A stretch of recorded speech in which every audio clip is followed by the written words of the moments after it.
razvil sem eno teorijo, da smo ljudje kot kentauri. Ja, se veš, kakšen je kentaur? Ja, ampak me zanima zdaj ta teorija. Kentaur ima človeški zgornji del telesa in konjsko, ali lahko tudi neki bikovo spodnji del. In naša glava in naša spolnost sta dva različna jezika.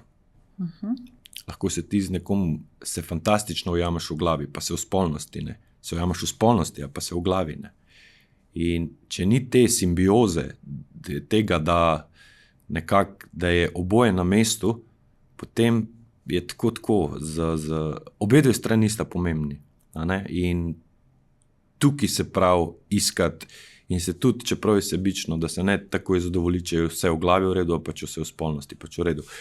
Oboje, da obe stvari da štimata in če ne si lagati, da ja.